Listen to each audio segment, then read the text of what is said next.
holiday season, you might be looking for nutritious, convenient meals to keep you energized on jam-packed days. Factor, America's #1 ready-to-eat meal delivery service, can help you fuel up for brekkie, lunch, or dinner with chef-prepared, dietitian-approved, ready-to-eat meals delivered straight to your door. They just drop them at your door, people. You'll save time and eat well. You'll stay on track with your healthy lifestyle while taking all of your holiday to-dos in stride with good meals in the tum-tum. If you're too busy with all this stuff, these meals are easy to get done. They taste great. All you've got to do is head over to factormeals.com/expandingreality50 and use code expandingreality50 to get 50% off. That's code expandingreality50 at factormeals.com/expandingreality50 to get 50% off. A choice right now, between fear and love. It's just a rock. Out of the dark night of ignorance and into the shining light of truth. Expanding reality. A population of citizens capable of critical thinking. We don't see things as they are, we see them as we are. There's a level of reality where everything dissolves into an ocean of energy. We empower our experience by insisting on our authenticity. That's very profound. Very. Expanding reality. Welcome to Expanding Reality. I am your host, Brandon Thomas. On this episode, God help me with this name, Etienne de la Boetie squared. We go over it, guys. Apologies on the pronunciation. But he is awesome, man. He wrote this amazing book called Government, the Biggest Scam in History. And he, as he says, is not a conspiracy theorist. He's an organized crime researcher. And I think this is wonderful. The way that he puts what government does to us and to everybody. It's not just us. If you can hear my voice on this, your government does this too. And it's all just framed in the idea of organized crime. It's absolutely brilliant, guys. Without any further ado, Etienne de la Boetie squared. All right, ladies and gentlemen, extremely excited to present to you Etienne de la Boetie squared. Did I do that right? Are we even close? Close enough, and you should probably mention that I'm the author of the book Government, the Biggest Scam in History Exposed, at government-scam.com, where I'm exposing that government was never intended to protect life, liberty, and property. It is essentially a technique of what I like to refer to as intergenerational organized crime. And when I say intergenerational organized crime, people willing to lie, use deceit, and hurt you if you don't give them your money. And it is always illegitimate because you can't delegate rights you don't have yourself to a representative or to a government to represent you doing something you don't have the ability to do yourself. You can't be bound by a social contract you didn't sign. And if democracy is two wolves and a sheep deciding what's for dinner, it doesn't matter if everybody agrees that the mob should get to, lynch black folks or rob Peter to pay Paul. Just because the majority wants to do something immoral doesn't make it moral. And so think of government as a technique to rob and control you.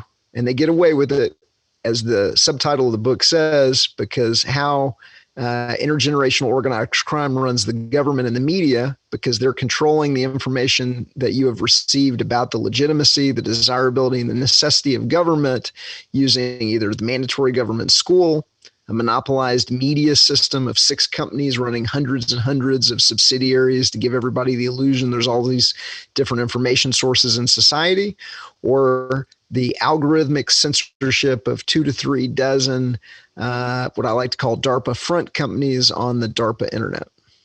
Damn.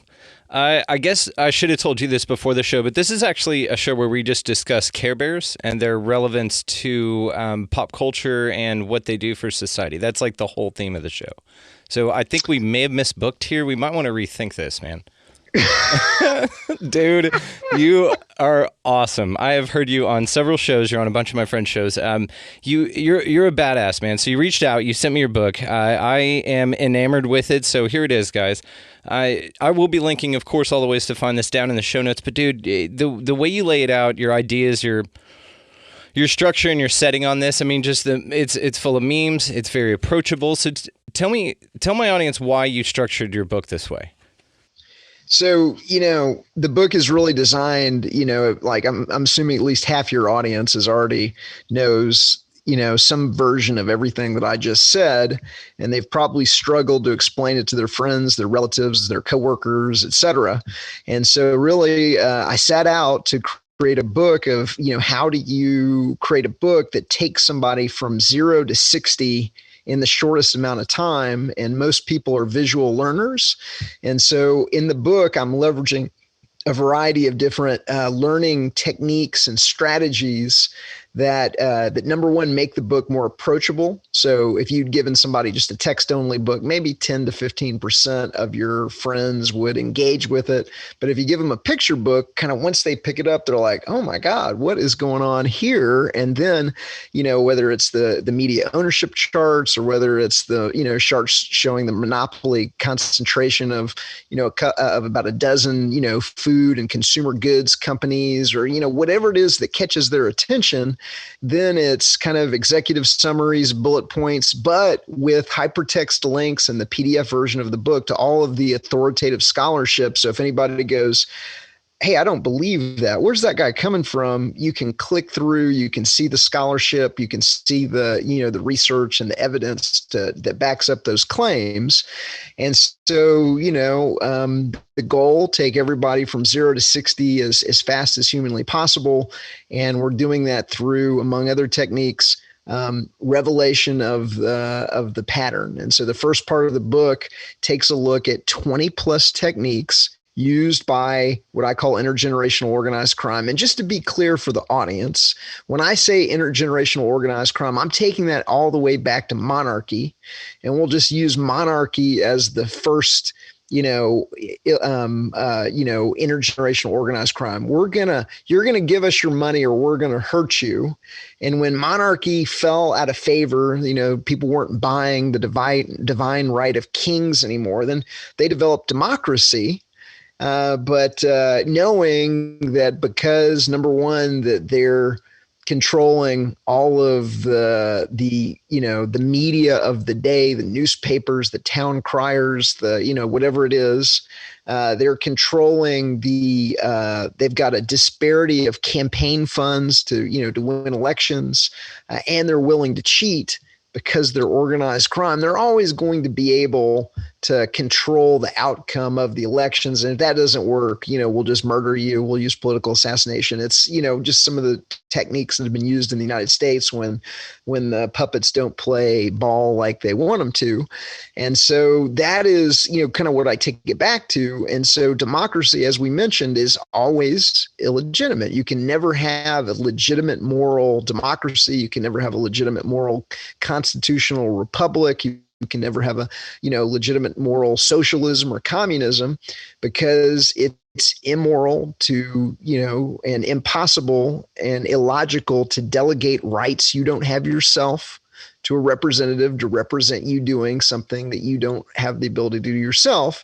And so, the other part of the book is, I'm a voluntaryist, and voluntarism is the idea that among, adults, all relationships should be voluntary. Nobody has the ability to use violence or extortion on anybody else. The government doesn't get a pass from basic morality. And so the kind of the good news message of the book is the world is a self-organizing system. It produces spontaneous order, and everything that the government does that's legitimate, besides risk redistribution, you can't be, robbing Peter to pay Paul, but whether it be the roads or armed protective services or dispute resolution, which they call courts, or air traffic control, the free market or nonprofits or mutual aid societies or real charities would do a better job than the government is doing, cheaper, better, faster, and that we don't need government, it's just been the biggest scam of all of history, that you have to have a government. And when you really think about it, and you think back to every single political show you've ever seen on the television or the television, that's the one thing that is never allowed to be discussed is government legitimate? Is it legitimate that they get to control us? And what's the deal with the media being monopolized, into, 6 companies running hundreds and hundreds of subsidiaries? And we have media ownership charts in the book, so you can see what that looks like yourself. And that's one of the ways that people come to insight, is like, oh my God, I didn't realize that this was going on, until they see it with their own eyes. And then all of a sudden you're like, oh, now I get it. They're just controlling every channel and deceiving every audience. And, people think that must cost a fortune. But if you're stealing trillions of dollars, then it probably costs them a couple $100 billion a year, and it's mice nuts. I used to work on Wall Street. We called it mice nuts. It's so cheap to control the media that it might as well be free. They say this about chemtrails too. Everybody's like, why are they spraying the sky? I don't know where you stand on chemtrails, but this is one of the most fascinating things to me, man, because the way that you put it, whenever we talk about you waking people up or trying to tell people about all these Ruby Ridge, anything, 9/11, take your pick, and you start phrasing things like the government, and I think that most folks probably get pretty bombarded from a lot of sides with conspiracy theories and phrased in a way that's pretty unapproachable and something that they can't really relate to. It seems like something really fantasy, like some big bad monster that you can't really put a face to. But when you describe it in the way that you do about it being an organized crime ring, it makes way more sense. It's way more approachable, and it's completely on point. It rings so many bells for me. So what made you discover that association? Well, I'll tell you this. First of all, I'm not a conspiracy theorist. I'm an organized crime researcher. And when you use the term organized crime versus what I believe to be purposefully unhelpful, purposefully undescriptive terms like globalists or elitists or deep state or new world order, the Department of Justice doesn't have a department of doing something about the deep state. But when you say intergenerational organized crime, and you point to the myriad of ways where this system is handing trillions of dollars to private banks, private companies through the TARP, the TALF, the bailouts, the stimulus, and you can connect all the dots and connect all the players, then there's an expectation that the Department of Justice ought to be doing something about this organized crime system that is robbing society for trillions of dollars. And also when you say intergenerational organized crime, and you look at the political situation and the financial situation of the country, then that really makes a lot of things make a lot of sense. This is why the Pentagon can't account for trillions of dollars. This is why they lost, quote unquote, lost $6 billion in physical cash in Iraq. This explains the $14,000 toilet seats and the $400,000 F-35 helmets, and it explains why Amtrak lost almost $1 billion on food and beverage alone in 10 years. And it just explains, like, if you look at it like that, and then you take a look at the media as being in on it and justifying it and making the whole system seem like it's legitimate, then now, CNN and Fox News make sense. We're just going to argue over the worldwide wrestling match of the presidential elections where they're controlling both candidates. And we're going to cover every verbal suplex and every verbal body blow, but we're not going to tell you that the game is rigged and both wrestlers are owned by the McMahons. It's just, we're distracting the population with everything that comes on the television. And it's not that everything that comes over the television is a lie and is fantasy. 90+% of it is just distraction. I mean, if we'll give you content completely devoid of any reality or news that would help you better understand your situation in life. And you like monster trucks, we'll give you monster trucks. You like home improvement, we'll give you home improvement. You like Care Bears, we'll give you Care Bears 24/7. I think there's like 3 different Care Bear channels, aren't there? Yes, like there's we're Care one of Bear, them. Yeah. Care Bears 8, the Ocho. So a lot of it is just, we're emasculating, humanity by getting them to focus on stuff like children's games played by adults. And I heard it called politricks, and I love that. And I've really adopted that. And, there's tons of metaphors out there, just like what you said. It's this 2 wings of the same bird. That's 2 puppets on the hand of the same entity. Of course, I would hope enough people that know that. What's worse, I think, is the people that know that their governments are fucking them over, and they just go, oh, yeah, but they've always done that. What are you going to do about it? So there's a recognition there that something needs to happen and something needs to change, but there's an unwillingness to put forth any effort other than just that simple blasé recognition that the governments that run our countries are crazy and psychopaths.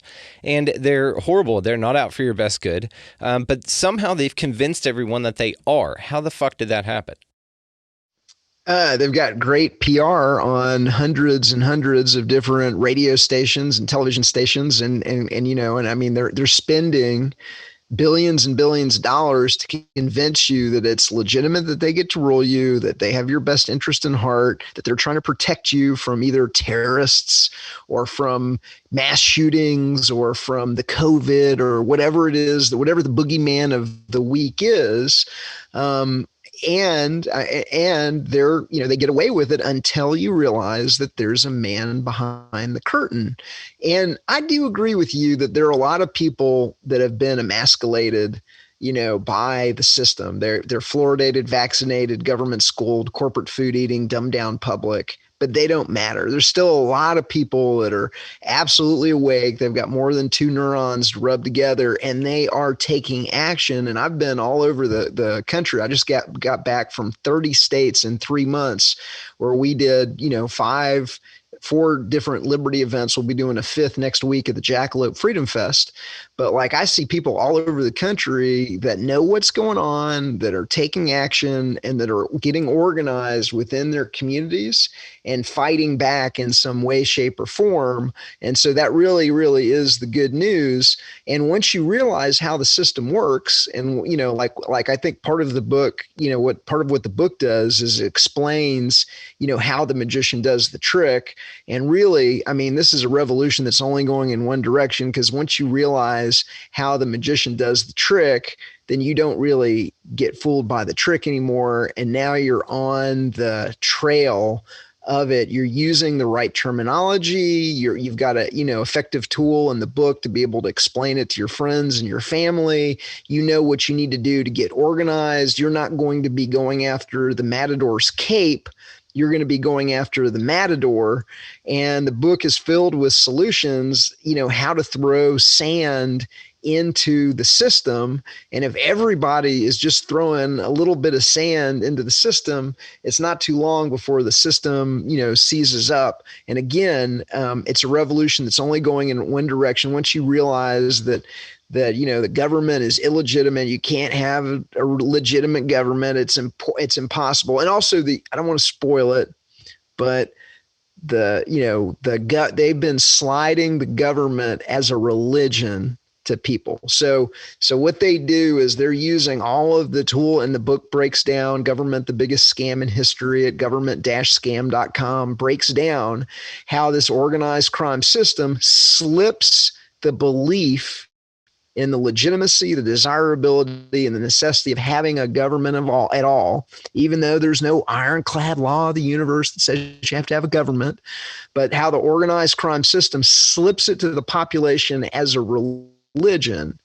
And so this is the reason. So the flag is the artificially indoctrinated holy symbol. The Bill of Rights and the Constitution are the holy documents. Everybody is forced to go to a mandatory church school where the priest, teaches them about the popes, the presidents, and the legitimacy of the government and how you can't get along without government. And then they take the kids in middle school to Mecca, Washington, D.C., where they take you into the cathedral, the Capitol that looks like the Vatican for a reason. And they take you into the temples and they show you the deities, and it's all very hushed and reverent. And they're just kind of indoctrinating you into this belief system that produces a taxpayer that's willing to hand over a portion of their money relatively voluntarily, tithe, if you will. There's, the church leadership wears robes, vestments, and, you go in front of the judge and he sits on high and the building is oversized to make you feel small and insignificant. And there's just a variety of these like little kind of tricks and techniques that they use that once you understand that they're running game on you, well, then all of a sudden you're like, they've been running game on me. And then the game's over. And then you're in the catbird seat. You understand how it's going on. You're focused on the matador and not the cape.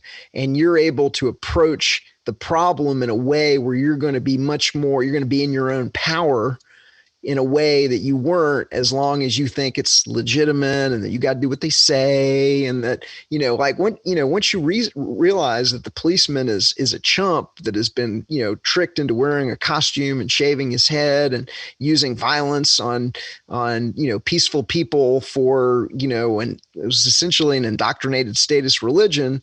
Now you're in a position of power over the policeman, who is now an object of laughter and derision. So it really is a powerful seat to be in. It really is. And what you said about, being distracted as the masses, that's what it feels like, right? It's just bread and circus. Like there's some people that don't want to know how the magician does the trick. Some people are perfectly fine just living in the illusion. There are a lot of people out there, man, who think that wrestling is real. And so it's these kind of people that we're not talking about waking up here. These are the lost causes. These are the ones that are going to bring us into idiocracy. You got to ignore the lost causes. So one of the our strategies with the Art of Liberty Foundation is we're not trying to win everybody. We're going after the intelligentsia. We're going after the entrepreneurs, the business executives. We're going after the professoriate.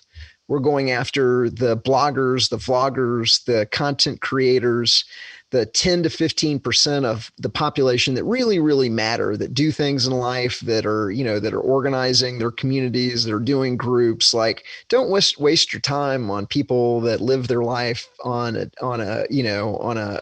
couch in front of a television, being led around by the nose. Go after the people that have turned the television off and that are taking action in their own communities. Organize them, and then they're going to pull the rest of society. And so once the intelligentsia understands how they've been played, and the intelligentsia moves in the direction of voluntarism and understands how the magician does the trick and understands the world as a self-organizing system, then they're going to pull the rest of society behind them. And so, if they've taken the water, if they're drinking the fluoridated water, if they're sucking on the vaccine, you're not going to be effective with them. In some cases, they've already been hit by this chemical weapons program, and a lot of times they're gone. It's not that we don't love them. It's not that you shouldn't, try a little bit, but just don't waste your time on people that don't I forgot the saying, but it's hard to wake up somebody who's pretending to be asleep. There's a lot of people that are serious, educated people that understand what we're up against and the importance of it. Those are the people that you got to go talk to. Forget everybody else. It's like the saying, it's easier to lie to somebody than it is to convince them that they've been lied to. And that idea right there is, I think, why you get a lot of pushback with ideas like this, because there's a lot of pride that goes into that your entire life has been a lie up to this point. And that, there's also not a lot of room for hubris in our society to where people will be as accepting on that side of it once you shift off. But on this side, we're all very welcoming. We're like, hell yeah, get on in here, brother. Come check out the information. Come check out my boy's book over here. It's incredible, very easy to read in an approachable font. So thank you again for that. Like, it's just pleasing to read, man. So your job is to wake up the wolves, not the sheep. And I've heard about this idea, and I'm a big fan of it because I think that that's when more action occurs. And I like the 15% of us that are actually doing something. I think I thought that might have been a high number before, but I think you're about right. I think that's really good. So with all of this, man, what was your catalyst into this? Everybody, has a starting point with this. When did you realize that this is what's going on? So I've told this story a whole bunch, but I'll tell it one more time. And so I was working in a think tank in Washington, D.C., one of the big four think tanks in the early 90s. And I had access to a $3,000 a month LexisNexis terminal. And LexisNexis would give you every article, every news story, transcripts of all the major news stores, et cetera. It was kind of the internet before the internet. And I realized that the story that was coming out of Oklahoma City after the Oklahoma City bombing was different, that the mainstream media version was different than what the local news channels and the local newspaper and the alternative media were saying. And I began comparing those two and realized that the government had blown up a daycare center in their own federal building to tar what was a developing militia movement after they'd got caught murdering 80 men, women, children at Waco and killing the pregnant wife of Randy Weaver at Ruby Ridge. And so after the government burned down a church in Waco, Texas, and murdered 80 men, women, and children, all of a sudden there was a militia movement that was forming in the country. And so they needed to take the wind out of that sails. So they took a sheep dip special X, quote unquote, X special forces guy by the name of Timothy McVeigh. They gave him a legend of being a white supremacist militia man. And then they blew up a daycare center in a federal building with a truck to make it seem like the militia was about, white supremacists that blow up daycare centers. And everything that I discovered and all the research that I did ended up being essentially verified and corroborated by something called the Oklahoma Independent Bombing Investigation Committee, led by a state rep named Charles Key. And then all of their research was made into a documentary called A Noble Lie, which you can still find on BitChute and Library and some of the other things. I think it may have been censored off of YouTube, but you might check YouTube as well. But you used to be able to get the full version off of BitChute, but you can see the award-winning documentary A Noble Lie. And once you realize that the federal government is blowing up daycare centers, then you're like, whoa, something's good. So you start paying attention. And so then I started paying attention and began researching things with all the tools at my disposal, working at one of the big four think tanks. Damn, man. It's a fascinating story because, yes, that is that moment where you put the glasses on and you look around and things say obey and there's lizard people walking around. And you never quite forget that moment. You really look around at everything and you say, okay, shit, I've been lied to this entire time. Everything's a lie. It's all bullshit. But the hardest part, I think, and I'm sure you went through this as well, is that there are still so many people asleep. Now, once you get over that, of course, like we had talked about, those people don't want to be safe. They don't want to know how the trick works. They're just here for the bread and circus. So tell me about the culture war and how effective that is as a tool. Well, so I'll tell you this, the book has been exceedingly effective, and that I've actually had people that have had kind of life-changing experiences just when I've been, flipping them through the book. Like I've had people that right in front of my eyes have come to that moment of insight of like, oh my God, it's like Nazism. I call it flipping somebody through the book, and you can do it once you have a copy of it yourself. but there's these 20 techniques in the front, and will just flip somebody through the 20 techniques. And by the time, you get to the techniques of, so the 20 techniques show what the technique look like in the US, explains the technique, shows what it looks like in the US, in Nazi Germany, in the Soviet Union, and East Germany. And it's got pictures of what it looked like in each time and place. And so, you can kind of like flip through, while I'm discussing it. But, whether the technique is the military and the police artificially glorified and celebrated, like you're showing on the screen, or whether it's, warrantlessly wiretapping, the fact they all use political assassination, the fact they all use political rallies, and the population engaged in politician worship, the use of propaganda,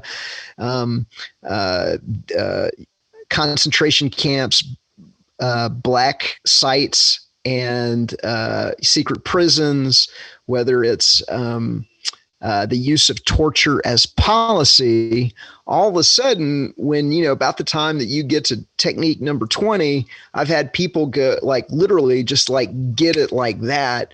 And so because they saw it with their own eyes, because they recognize human beings are really good pattern recognition machines. And so when they see that historical pattern, then they're like, oh, wait a minute. That's a playbook. How come the United States is using the exact same playbook as Nazi Germany and the Soviet Union and East Germany? And then they saw it with their own eyes and they get it. The other thing I'm doing with the book is I'm making what was invisible now visible through visualization. And so, if you try and tell your friends and family that there are 6 companies running hundreds and hundreds of subsidiaries to give everybody the illusion that there's all these different information sources in society, they may or may not believe you. But if you show them the media ownership chart that comes in the book, then all of a sudden they're like, holy crap, there's 6 companies running hundreds of subsidiaries to give everybody the illusion that there's all these different information sources in society. What is going on? And because they saw it, they come to that deeper understanding, like that instantaneous understanding.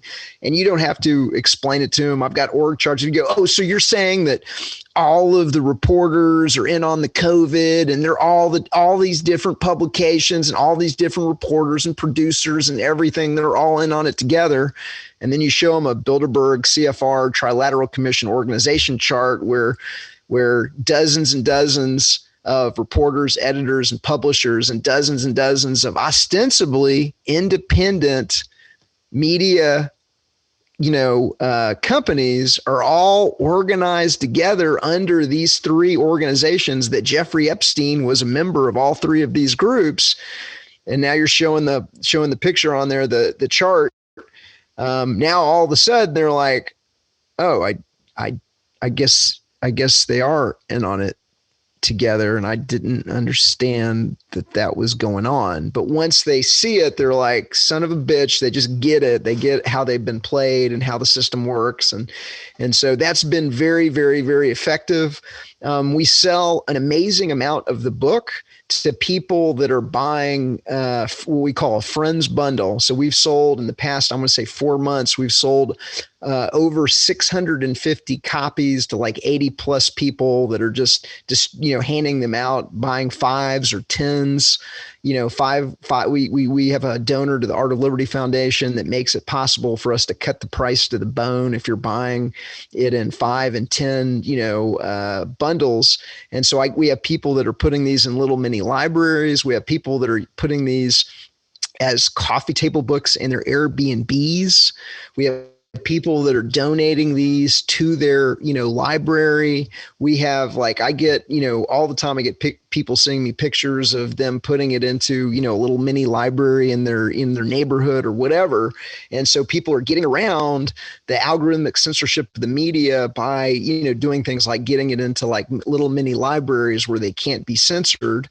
And so we're seeing more and more of that. And so the book is getting out into wider and wider circles. I just had somebody buy 10, place the order on the website. It said, hey, I found this, by the way, I found this because, this guy had put it in his coffee shop. The coffee shop owner had made it the counter table book in the coffee shop in Australia. And then that woman went and bought 10 copies. And I don't know what she's going to do with them, but like that is the kind of dynamic. And we're getting orders from all over the world. We've had probably 20 different countries in the past 4 months. The book's really blown up in the past 4 months.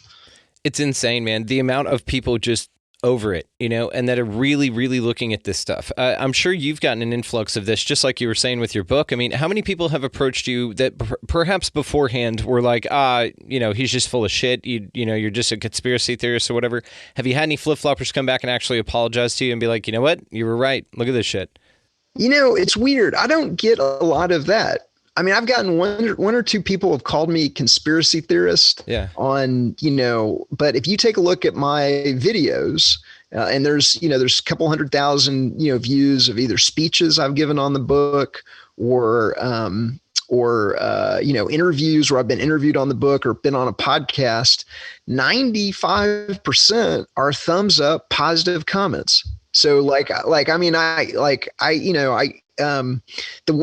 just got back from Freedom Fest, and I'd say that crowd is probably, I'd say that crowd is probably 50% Republican statist, 30% libertarian, and 30% ANCAP voluntaryist. Okay. And that we'd be exhibiting. And by the way, the book is almost always the best-selling book at every single conference or event that we've been to for the past 2 years. It's been the number one best-selling book at a dozen plus Liberty events all over the country, and even in international events we've done too. At Freedom Fest, we got edged out by Larry Elder, who sold like 70 books because he was a keynote speaker and he had a scheduled book signing, and we didn't. Unfair. But I think we were probably number 2 according to the guy running the bookstore. But when people would come up to the booth, it was the rare, every once in a while we'd get a Republican that didn't understand how the game was played, and we'd started explaining it, and they would get butt hurt because they would realize that it's a religion, and oh my God, I kind of got chumped. That you could see them get physically upset or whatever.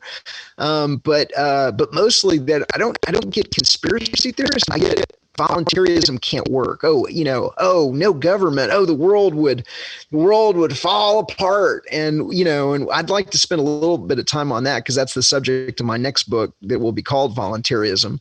But the idea that, that you've got to have a government is one of those ideas that the government has slipped to the population through their mandatory government school. And I break it down in the book.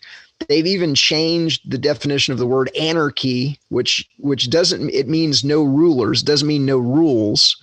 But because the rulers don't want the population to know there's an option on the menu called no rulers, they've used their control of the dictionary and control of the media to, over time, and I show the 1827 definition of the word anarchy from the Webster's dictionary, and I compare it with the modern definition from the Merriam-Webster's dictionary so that you can see how they have changed the meaning of the word in the dictionary. And then I break down who owns the dictionary, the Safra banking family, where the former head of the Council on Foreign Relations sits on the editorial advisory board. And so then you can realize, hey, they're trying to steer people away from the one thing that would free them by associating it with everything from violence to communism to chaos and dystopia, when that's not what the word means at all. It just means no rulers. It doesn't mean no rules. And this idea that if we didn't have rulers, that the whole world would descend into lawless chaos, that's kind of ridiculous on its face. The idea that, for those that have never encountered these ideas before, whether it's roads or air traffic control or everything the government does, you just got to kind of look at the government as a monopoly provider of these goods and services. And it's not going to be that the market isn't willing to provide armed response. Brinks and ADT and West Tech provide armed, security response today. But when the Brinks or the ADT guy shows up, He doesn't think that he has rights that you don't. He's not going to arrest you for not wearing a seatbelt or for not, because you're smoking a plant in your house or you got a poker game going on. He only has the rights that you have, and you have the right to defend your life, liberty, and property. So you can delegate that right to a security company to exercise that right on your behalf.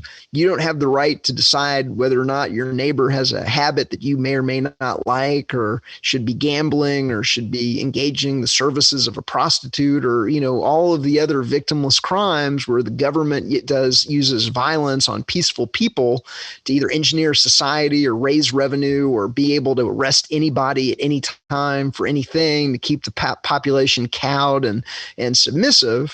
You got to look at them as this monopoly provider, and that everything the government does, from the roads, there were roads before there was government. There was roads in this country. There were turnpikes in this country before there was a federal government or an interstate highway program or anything like that.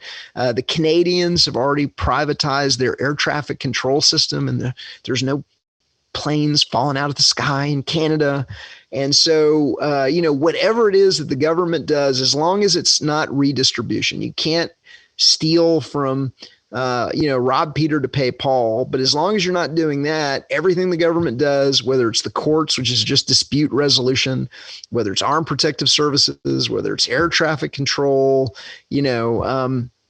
you're going to do it better, faster than the government could do. And a great example of that is, the government because it's crooked and it refuses to label GMOs. Okay.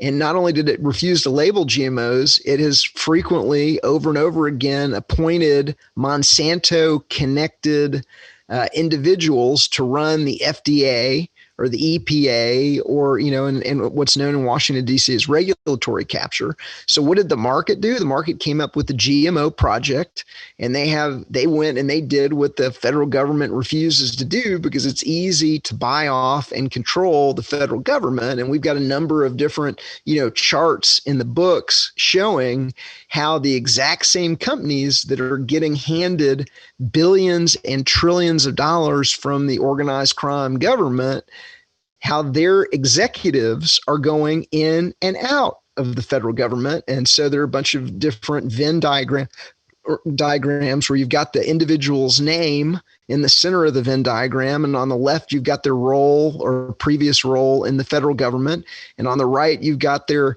role or previous role at Amazon or Goldman Sachs or the pharmaceutical industry or Monsanto, or go down the list. But the government offers the illusion of protecting you, but is easily bought off and manipulated by moneyed interests that are all in on it together in crooked Washington district of criminals.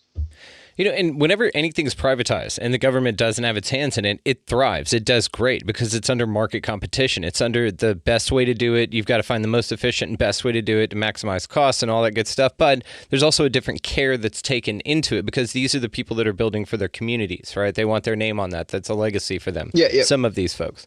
So whenever we talk about this idea of volunteerism and why people say that the world would just dissolve into chaos, then do you think that idea is based on the fact that large city centers would be kind of the issue here? Small communities are more ideal for that type of setup, especially with the type of society that we have, or the type of society that has been cultivated for the crazy lizard people running the world. But do you think that it's possible in a large city to do some sort of model like this volunteerism that you talk about? 100%. But the caveat is that the government, through its inefficient social programs that produce the unintended consequences of multi-generation poverty and people being trapped by the system, and a crappy, horrible, education system that does not equip them with any, valuable, life skills. The government has created on purpose, I believe, a completely dependent class that clamors for government redistribution. And so, absent this organized crime government, producing a crappy education system and trapping people in intergenerational poverty and with social programs that don't work and safety nets that become a hammock and stimmy checks and everything else that it does to screw up the economy. If you got rid of the rules and the regulations, then everything, I think you'd see the economy take off and there would be more than enough opportunity for everybody that wanted to work. Now there's a huge underclass. And there's a huge amount of people that have gotten used to not having to work. And, they've moved to San Diego where the weather's nice, where they can live off, government largesse and, the kindness of strangers and things like that. And so, what happens when that safety net falls apart? Well, I think there's going to have to be a transition program, but there's just no way to, there's no way you can't stop what I'm seeing, and I go to all these different liberty events, in addition to Freedom Fest. We just got back from the Porcupine Freedom Festival, which went from 1,000 people last year to 2,500 people this year, and they sold out a month before the event. There would have been 3,000 plus if they'd had room for them.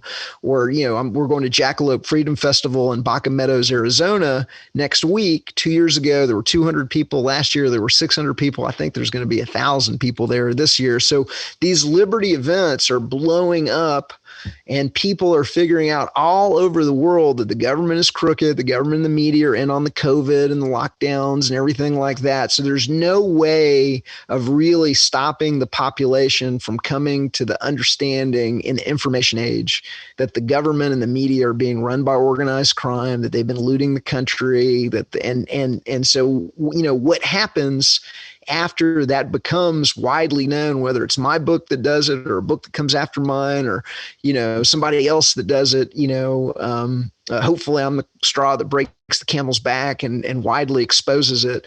But I don't know, what happens after then, like Neo in the Matrix. All I know is that you can't stop the signal in the information age. There's no way that you're going to be able to hide from the intelligentsia, at least, that the system is corrupt, that it's against their best interests, that it's murderous scum, kakistocracy on top, and that you can't trust anything that comes over, the bought and paid for monopolized media.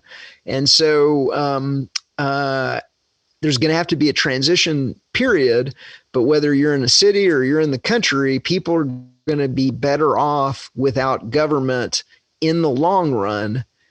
There is going to be a transition.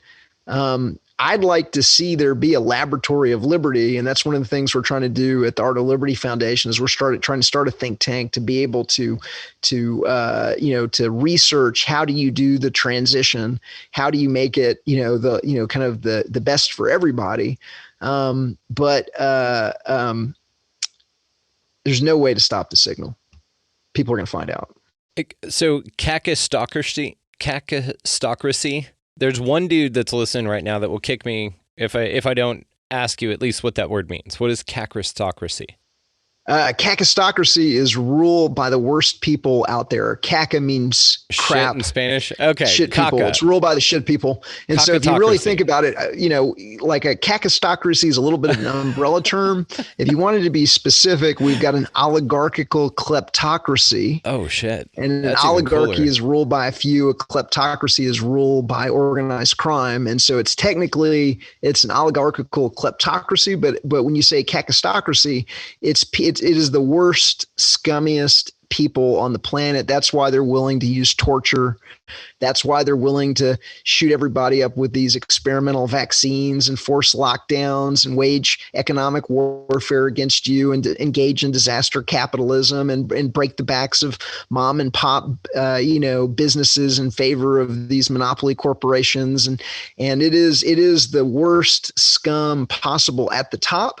And the reason that they're at the top is they're willing to use murder and political assassination, and they're willing to put pedophiles into positions of power because they can control the pedophiles that way. And if you're trying to control large amounts of people, because it's a big system that's been around for hundreds of years and it's well established. And if you're trying to manage, hundreds or thousands of political puppets, you want to make sure, like, what is the way that this is why there's so many pedophiles in government, from, Denny Hastert to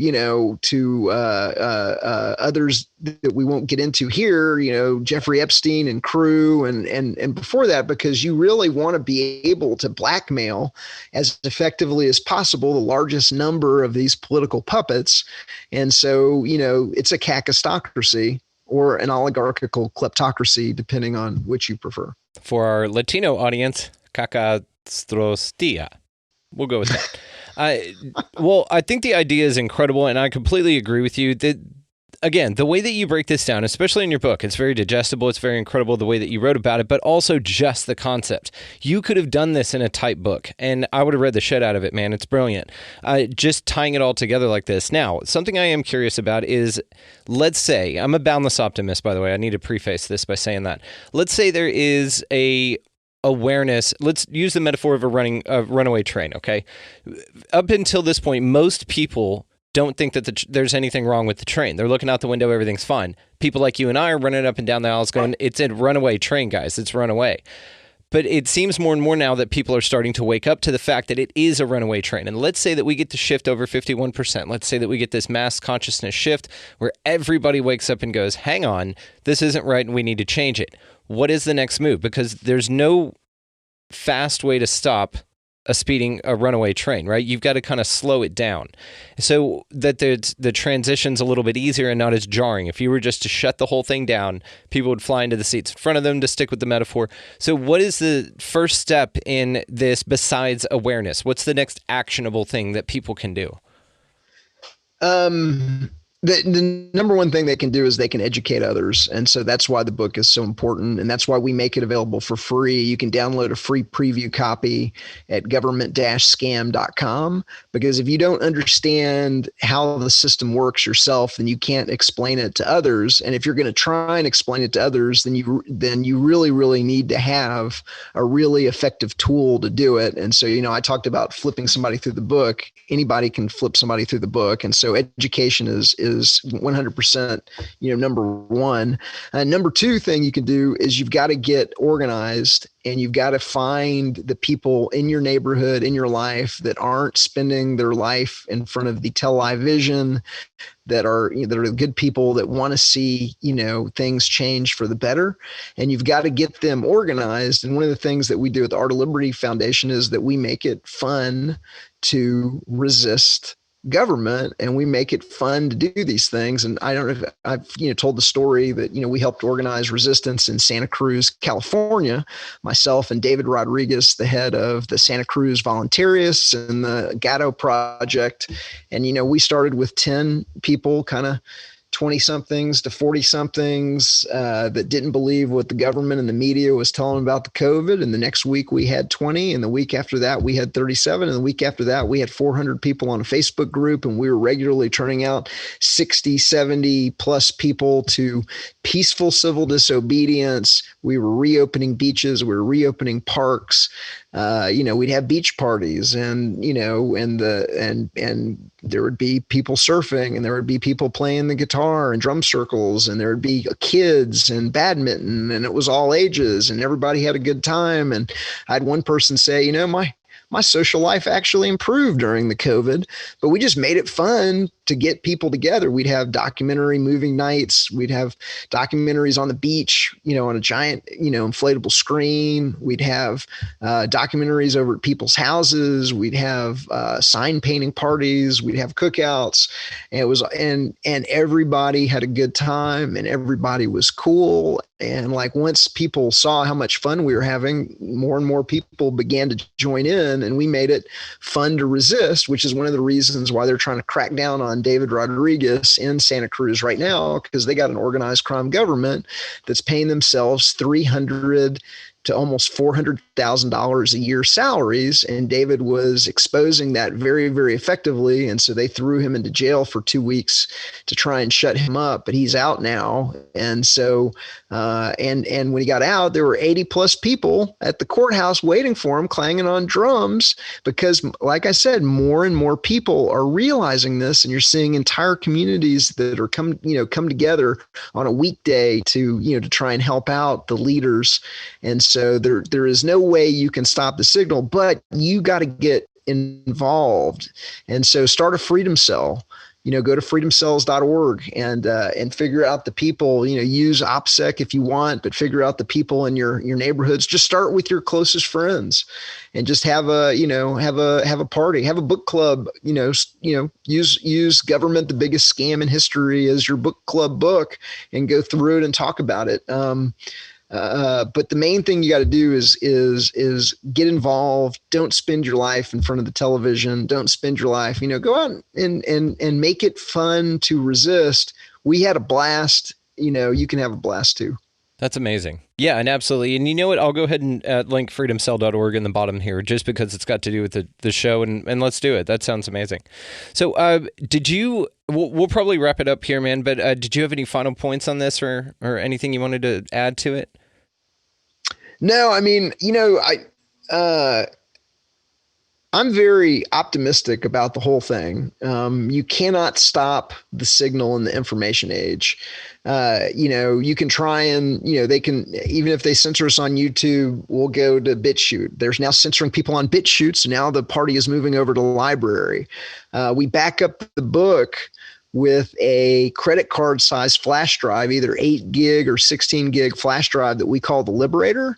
And on that Liberator, and on this credit card size flash drive that you can have in your wallet, fits in your wallet, you could be over at somebody's house and you can just take it out while you're hanging out with your buddy and say, copy these 16 gig of files.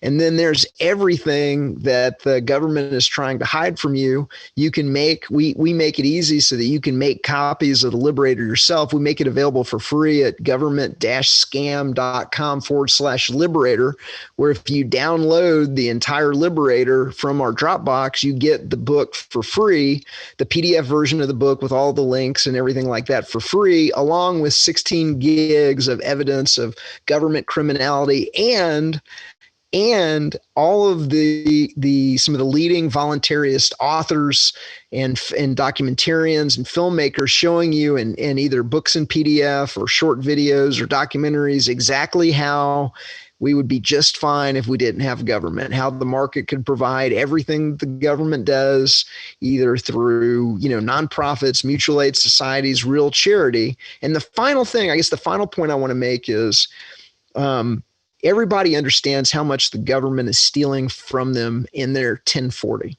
Okay. Everybody understands what that percentage is for them.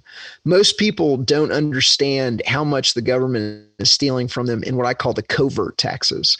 Every time that you get a gallon of gasoline, every time that you get a beer, every time that you buy a pack of cigarettes, every time you pay your cell phone bill or your cable TV bill, or you get an airline ticket or a rental car, just blah, blah, go down the list. There's all of these hidden taxes.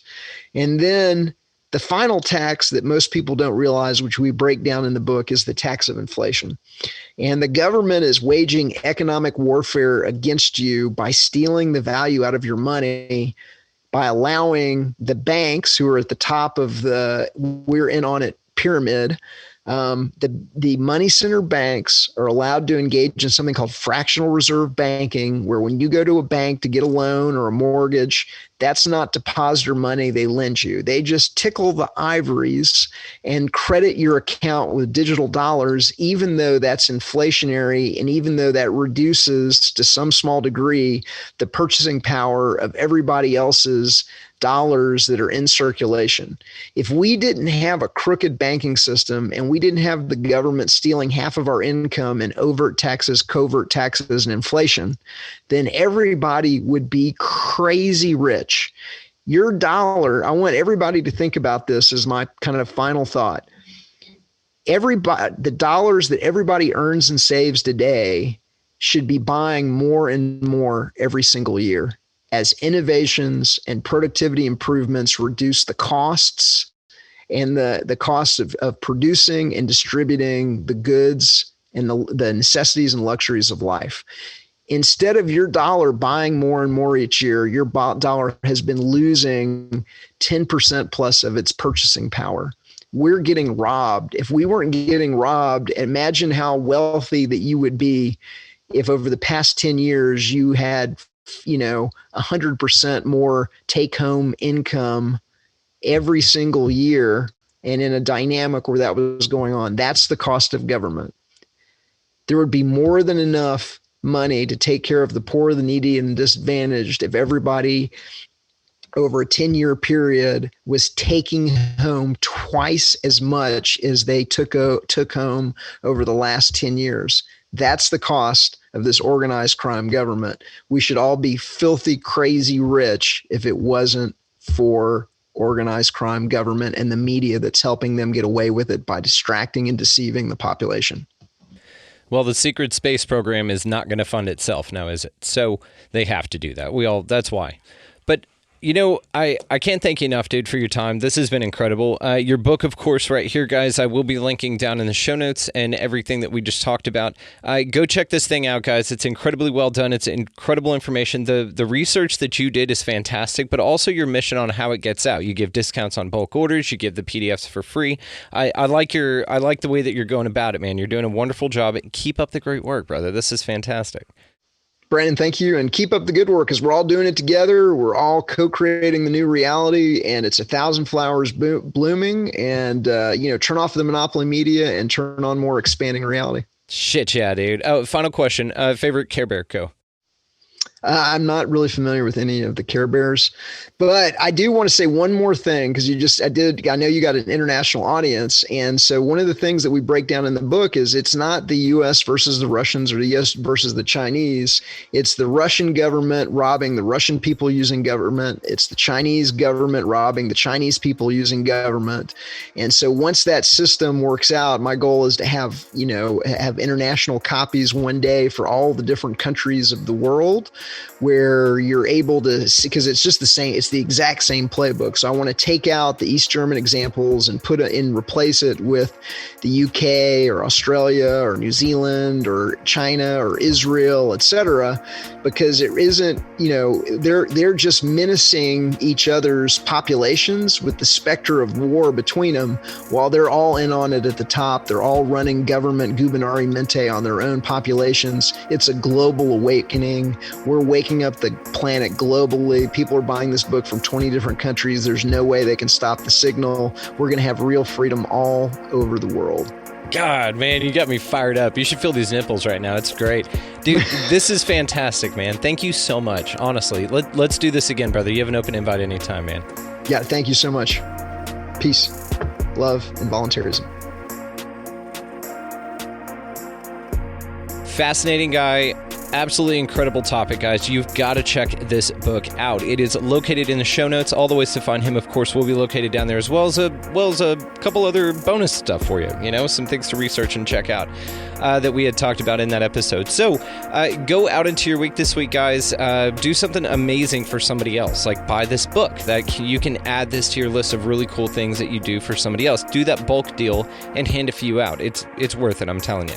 So as for this show, guys, you can find us at expandingrealitypodcast.com. That is where the links to all of the socials will be found, as well as the YouTube video of this will be up on YouTube. So you can find the link through the website or just go to YouTube, whatever you prefer. And Patreon's there. All the socials are there. So go check any way to find the show out there. We can be contacted through there or at expandingrealitypodcast at gmail.com. So you can email me either way. So go out into your week, guys. Again, buy this book, check it out, question your government, look into this kind of stuff, do your own research, man. He did some phenomenal research for this book, so you're welcome to take his word for it, but there's a lot of information out there to be found about how your government has been fucking you for a really long time, and how the more and more you think about it, we don't really need them. So get out of the left-hand lane, go buy somebody coffee or a meal or something like that. And above all, guys, yes, even though our government's full of shit, we are not, and we are united. So go out into the planet this week, guys, and just be good to one another. Thank you all so much for listening. We'll see you next time.